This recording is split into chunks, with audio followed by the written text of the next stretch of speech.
सभी को good morning बच्चों। आज हम लोग जानेंगे एनसीईआरटी के सिलेक्टेड क्वेश्चन कौन कौन से हैं, उसको हम लोग हल करेंगे। इस क्रम में हम लोग पहले आते हैं वास्तविक संख्या प्रश्नावली 1.1 में कौन से प्रश्न इंपॉर्टेंट हैं और उसको किस तरह से आसानी से बनाया जाएगा ताकि एग्जाम में हम लोग अच्छे से सोल्व कर पाए। उसका नियम हम बताएंगे आपको, ठीक है। एकदम बेसिक कॉन्सेप्ट से बताने वाले हैं। तो हम लोग पहले आते हैं, पहला सवाल बच्चों क्या है, वास्तविक संख्या में यूक्लिड विभाजन के द्वारा एचसीएफ ज्ञात करना। ये प्रश्न 2 नंबर के आते हैं। आपको कोई एक प्रश्न सीखना है और बाकी एग्जाम में जैसे मान लीजिए हमने 135 और 225 लिखा, एग्जाम में 120 और 240 आ गया, तो आप सेम इसी तरह से बनाएंगे। तो ये टाइप एक तरफ से मान के चलिएगा। और आप लोग अगर जान रहे हैं तो रिवाइज कीजिए। ये क्लास ही रिवाइज के उद्देश्य से है। अगर नहीं जान रहे हैं तो सीखने की कोशिश कीजिए, ठीक है। हम लोग क्या करेंगे, कोई भी सवाल बनाने से पहले सॉल्यूशन लिखेंगे। अब इन दोनों में पहले देख लेंगे बड़ा कौन है, तो इन दोनों में जो भी बड़ा होगा उसको आगे हम लोग लिख लेंगे। एकदम आसान नियम से बताएंगे। 225 बराबर 135। अब आपको बोलेंगे प्यारे बच्चे, अगर यदि 225 में 135 से भाग देंगे कितना बार खाएगा। तो जो बच्चे नए हैं वो बोलेंगे सर 225 में 135 से भाग देंगे तो एक बार खाएगा। एक बार में कितना हो गया, 135, ठीक है। शेषफल कितना बचेगा, 5 में 5 गया 0, यहाँ 12 में 9 गया, 12 में 3 जाएगा तो 9, यहाँ कटकुट, यानी कि सर शेषफल 90 बचेगा। 135 को एक बार में खिलाएंगे। ये हो गए जो बच्चे थोड़ा सा मीडियम क्वालिटी के। वो अगर जो बच्चे तेज दरार हैं वो तो डायरेक्ट बता देंगे, क्या वो इतना बार बना चुके हैं कि सवाल को देखते ही बना देंगे सर एक बार में खाएगा। और नहीं तो उन सब के लिए हम एक बेसिक नियम बता रहे हैं। आपको बिना रब किए कैसे पता करना है कि सर एक ही बार खाएगा, उसके लिए देखो कितना बढ़िया नियम बता रहे हैं। आपको करना कुछ नहीं बच्चे, आपको एक लाइन यहाँ ढक लेना है। सर कितना बचा, 22। एक लाइन यहाँ से ढक लेंगे, कितना बचा, 13। आप बोलेंगे प्यारे बच्चे 22 में 13 से भाग करेंगे कितना बार जाएगा, तो आप बोलेंगे सर 13 दूना 26, 2 बार बेसी हो जाएगा, एक बार। तो आपने देखा कि बिना भाग दिए कितना आसान नियम से आप भाग दे दिए मुजबानी। तो आपको क्या करना है, इसका एक अंक ढक लेना है 13, इसका एक अंक ढक लेना 22। तो 13 से 22 में भाग करेंगे एक बार। अगर यदि सर एक बार खिलाएं तो 135 नहीं हो गया, तो 225 में 135 घटा दो प्यारे बच्चे। बोलेगा 135 कहां से आया, तो 135 गुना 1 135, तो 225 में 135 घटा दीजिए। सीएफ कुछ नहीं है, यूक्लिड विभाजन या सीएफ कुछ नहीं है, सिर्फ लंबी भाग प्रक्रिया है। लंबी भाग प्रक्रिया का शॉर्ट नियम है, ये समझ के आपको चलना है। यहाँ पर देखो 135 से एक बार में खिलाएं तो शेषफल 90। अब उन्होंने जो शेषफल 90 आया उसको हम लोग लिख लेंगे। तो इस लाइन में किसी को दिक्कत नहीं हुई होगी। अब हम लोग क्या करेंगे, ई 135 को यहाँ लिखेंगे, या का प्रयोग करेंगे, क्योंकि एक क्वेश्चन में एक ही बार बराबर का प्रयोग करते हैं। या का प्रयोग करेंगे या तो और का करेंगे, या तो आप लोग ऐसे का प्रयोग करेंगे, इस तरह से, इस तरह संकेत का प्रयोग करेंगे। लेकिन मेरे ख्याल से सबसे बेटर है या का प्रयोग करिए। अब क्या होगा, 135 को इधर लिखिए बराबर, ये जो 90 हुआ 90 को यहां लिखिए। अब फिर वही बात, सर 135 में 90 से भाग देंगे तो कितना बार खाएगा। बच्चा 190 से भाग देना नहीं समझ रहा है या नहीं जान रहा है, तो उसके लिए नियम देखो। एक अंक किसका रख लेंगे बच्चे, 13। एक अंक किसका रख लेंगे, 9। सर 13 में 9 से भाग देंगे, तुरंत बोलेंगे बच्चे कितना होगा, तो 9 को 9 9 दूनी 18, 2 बार बेसी हो जाएगा ना। तो एक बार 13 में अगर आप लोग 9 से भाग करेंगे तो मैक्सिमम कितना बार जाएगा, एक के बार ना। तो ये कितना आसान हो गया। तो आप लोग इसको एक करिए, ठीक है। अब प्लस, अगर 135 में आप 90 खिला दिए तो बचा कितना, घटाइए। 15 में 5 में 0 जाएगा तो कितना बचेगा, 5। 13 में 9 जाएगा तो 4। तो इस तरह से देखें कि 45 शेष बचा। अब हम लोग क्या करेंगे प्यारे बच्चे, इन 90 को यहां पर लाएंगे बराबर 45, ये वाला को यहां लाएंगे। अब 90 में 45 से भाग करना है। सर नहीं आ रहा है, एक 0 इसका भी ढक लीजिए, एक अंक इसका भी ढक लीजिए, एक अंक इसका भी ढक लीजिए। यहाँ बचा 9, यहाँ बचा 4। अब 9 में 4 से भाग करेंगे, 4 को 4, 4 दूनी 8, 2 बार खाएगा। तो तुरंत आप बता देंगे 2 बार खाएगा। 45 दूना 90, 90 में 90 खिलाएंगे, 90 में 90 घटाएंगे, कितना बचेगा, 0। 45 दूना ये 90 हुआ ना, तो 90 में 90 नहीं घटाइएगा, इस तरह से देखो, ये 90 हुआ और ये 45 दिए तो 45 दूना यानी 2 बार में खिलाएं तो 90 हुआ ना, तो 90 घटाते हैं ना हम लोग, ये कटकुट ये भी कटकुट इस तरह से, तो ये 45 दूना 90, 90 में 90 गया 0।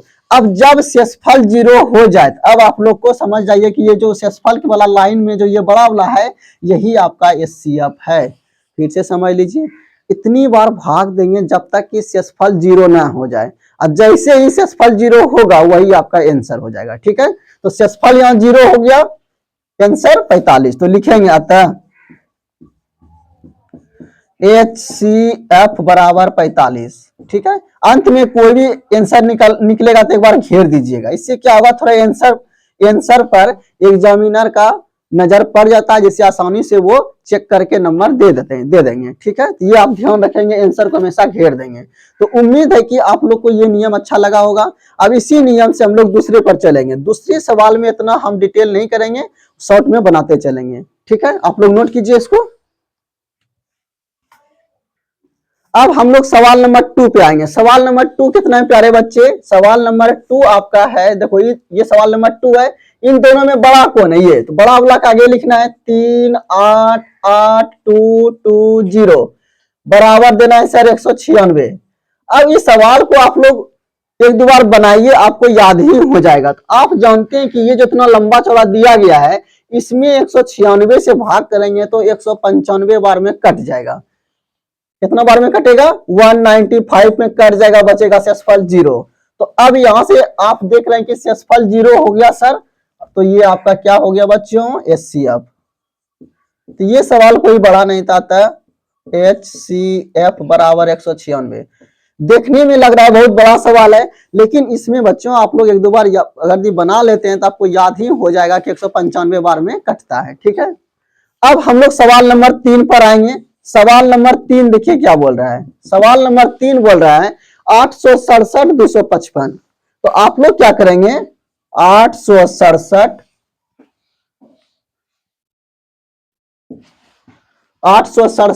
बराबर 255। अब वही बात सर, एक बार में नहीं समझ में आता है कि इसमें कितना बार में कटेगा, तो वही एक अंक इसका रख लेना है, एक अंक इसका। सर यहाँ 86 बचा, यहाँ 25 बचा, तो 25 का 25, 25 दूनी 50, 25 तिया 75 खिलाइए, 3 बार खिलाइए। अगर यदि बच्चे 3 बार खिलाएंगे, किसी बच्चे को समझ में नहीं आया तो वो रफ में कर लेंगे। किस तरह सर, ऐसे 867 भागा 255, 3 बार में खिलाएंगे, 5 तिया 15 कड़ी 5, 5 तिया 15 16 कड़ी 6, 3 दूना 6 1, कितना हो गया 7। फिर से देख लेंगे, 5 तिया 15 कड़ी 5, 5 तिया 15 16 कड़ी 6, 3 दूना 6 1 7, ये हो गया 2, ये हो गया 0, और ये कितना हो गया 1 हो गया, नहीं तो शेषफल कितना बचा बच्चे, 102। अब हम लोग क्या करेंगे,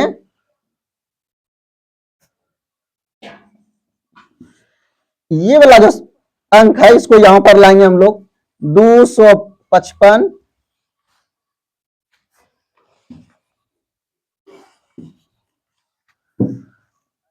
255 बराबर ये 102, यहां पर 102। अब कितना बार खाएगा, आप ऐसे भी देखिए, 5 को ढक लीजिए, 2 को ढक लीजिए, यहां बचा 25, यहां बचा 10, 10 दूना 20, 2 बार खाएगा, 2 बार खाएगा तो ये कितना हो गया 204 हो गया, 204 इसमें खिलाइए। नहीं समझ में इसको आ रहा है तो एक बार रफ कर लेंगे, 255 में भाग देना है 102 से, तो 2 बार में हो जाएगा 204, ये बच्चे कितने बचेंगे 1, और यहां बचेगा 5, यहां कट 51, शेष बचेगा 51 लिख दीजिएगा। अब बच्चों क्या करेंगे, 102 को यहां लाएंगे, बराबर 51 को यहां लाएंगे, 51। अब 51 से कितनी बार खाएगा नहीं मालूम है, यहां से 2 हटा देंगे, यहां से 1 हटा देंगे, 10 में 5 से भाग करेंगे, 5 दूना 10, 2 बार खाएगा सर, 2 बार खाएगा तो 51 गुना करेंगे, 2 कम 2, अब 5 दूना 10। ठीक है, पुर गया, शेषफल कितना बचा 0।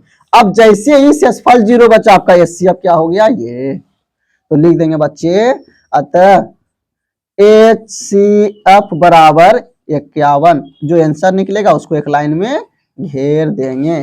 तो ये हम लोग देखेंगे सवाल नंबर 1 में 3 प्रश्न थे, इसको हम लोगों ने सोल्व किया। यहां से एक प्रश्न हमेशा बनेंगे बोर्ड एग्जाम में, आप लोग इसे नोट कीजिए, हम लोग फिर 2 नंबर बनाएंगे, नोट कीजिए। प्यारे बच्चे सवाल नंबर 2 क्या है, आपको दर्शाना है कि दर्शाइए कि कोई भी धनात्मक विषम पूर्णांक 6q + 1, 6q + 3 या 6q + 5 के रूप का होता है। धनात्मक मतलब होता है बच्चे माइनस में नहीं होना चाहिए, प्लस में, यानी कि 1 2 3 4। ऋणात्मक का मतलब -2 -3। विषम पूर्णांक तो आप जान ही रहे हैं 1 3 5, जिसमें कि 2 से भाग नहीं लगे। तो आपको इसका एकदम बेसिक नियम से शॉर्ट नियम बता रहे हैं ताकि एक बार में आप लोग समझ जाएंगे। आप लोग क्या लिखेंगे, ऐसे लिखेंगे 2 सॉल्यूशन।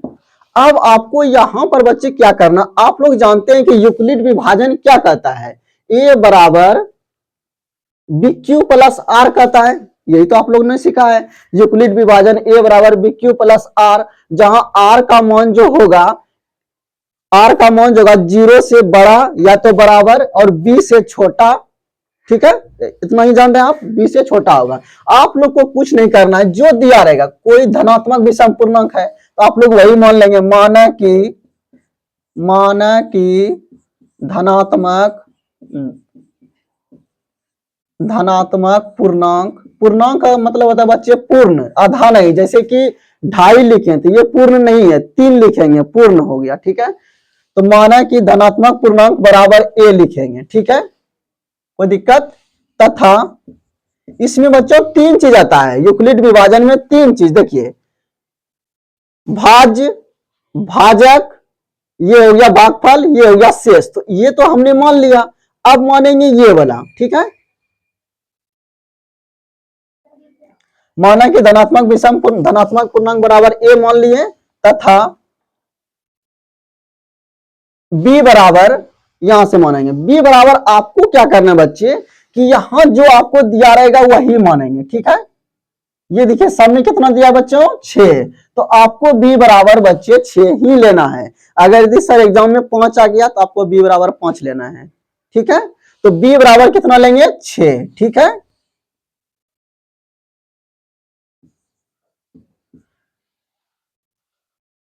r बराबर बच्चे आपको क्या लेना है, 0 से बड़ा। एक बार रफ में हम बता देते हैं, r बराबर क्या लेना है, 0 से बड़ा या बराबर और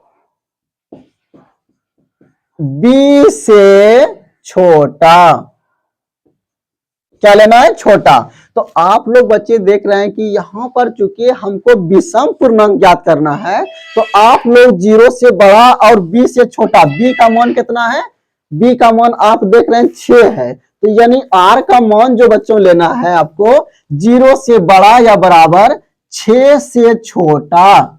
ठीक है, तो यहां से आप देखें कि 6 से छोटा लेना है सर।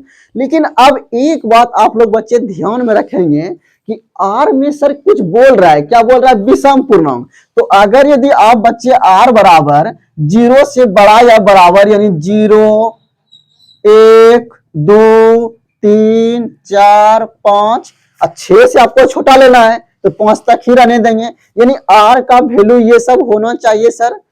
r का वैल्यू जो बच्चों लेंगे हम लोग 0 से बड़ा या बराबर 6 से छोटा, तो r का मान ये सब हो सकता है ना। लेकिन आप बच्चे क्या करेंगे, यहां पर देख रहे हैं कि विषम पूर्णांक की बात कर रहा है, तो r बराबर आप लोग पहले से सिलेक्ट कर लेंगे विषम पूर्णांक। ठीक है, इससे क्या होगा, प्रश्न जल्दी से बन जाएगा। ठीक है, फिर से एक बार हम आप लोग को समझा देंगे। तो r बराबर कितना लेंगे, 1 3 5। इसीलिए यूक्लिड विभाजन आप लोग लिखेंगे यूक्लिड विभाजन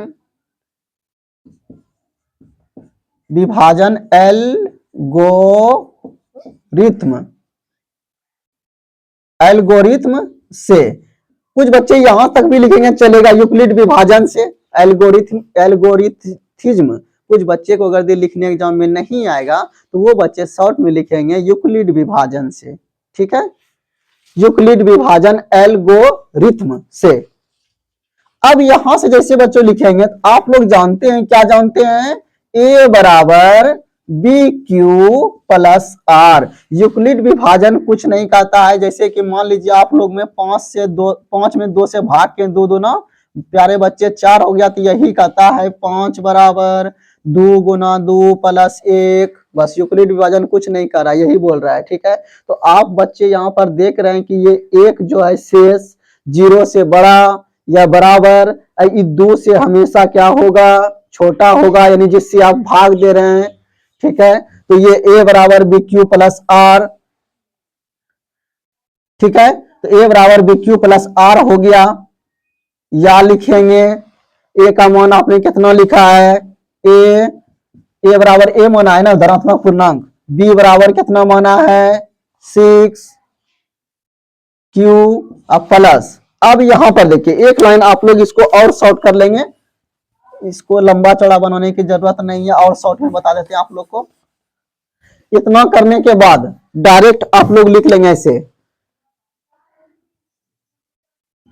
जब r बराबर, ये आपको बच्चों लेना, r बराबर जो आप माने हैं वही लेना। जब r बराबर 1 तो a बराबर कितना हो जाएगा बच्चे 6, ये b का मान 6, q का मान q रहने देंगे, प्लस r का मान 1। ठीक है, इतना लिख देंगे। फिर से एक बार लिखेंगे, जब r बराबर 3 तो a बराबर 6 q प्लस r का मान 3। एक बार और लिख लेंगे, 3 बार लिखेंगे, क्या आपको 3 बार निकालना है, 1 3 5। अब एक बार और लिख देंगे अंतिम बार, जब r बराबर 5 तो a बराबर 6q प्लस 5। ठीक है, तो यहां पर देख रहे हैं कि हमने जो है धनात्मक विषम पूर्णांक को इस रूप में दिखा दिया। अंत में लिख देना अतः धनात्मक पूर्णांक इस रूप का है। ठीक है, अंत में क्या लिख देंगे हम लोग, अतः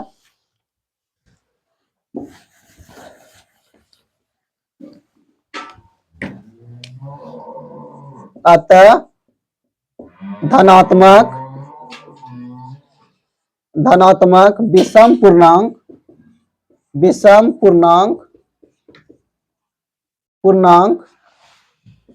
6q plus 1, 6q plus 3, 6q plus 5 के रूप का होगा। ठीक है, तो आप लोग ये लिखेंगे। तो इसमें बच्चों क्या करना है, एक बार हम फिर से इसको बताने की कोशिश करते हैं ताकि आपको अच्छे से समझ में आ जाए। आपको क्या करना है, जो दिया रहेगा धनात्मक विषम पूर्णांक, आपको मान लेना है माना कि धनात्मक पूर्णांक a। ठीक है, यहां तक कुछ नहीं है, आपको ये देखना है कि किस रूप में दिखाना है, 6q प्लस 1 3 5, और देख रहे हैं विषम पूर्णांक है, तो आपको b बराबर हमेशा जो यहां लिखा रहेगा, अगर एग्जाम में 5 आया तो 5 ही लेना, एग्जाम में 3 आया तो 3 ही लेना, एग्जाम में 4 आया तो 4, यानी q के आगे जो रहेगा b का मान उतनी आपको मान लेना है।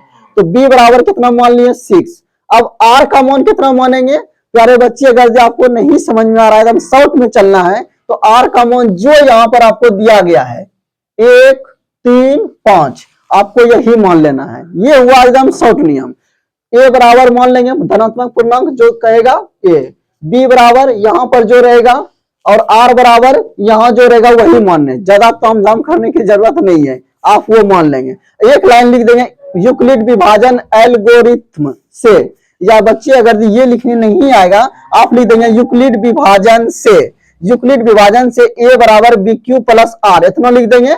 उसके बाद जब r बराबर 1 जो आपने माना है, जब r बराबर 1 तो a बराबर इतना, जब r बराबर 3 a बराबर इतना, जब r बराबर इतना तो r बराबर इतना। ठीक है, a बराबर इतना। अंत में लिख देना था धनात्मक विषम पूर्णांक इस रूप का होता है। तो इस तरह से देखिए हम लोग कितनी आसान भाषा में प्रश्नावली 1.1 को खत्म कर दिए। उम्मीद है कि आप लोग को समझ में अच्छे से आई होगी। धन्यवाद।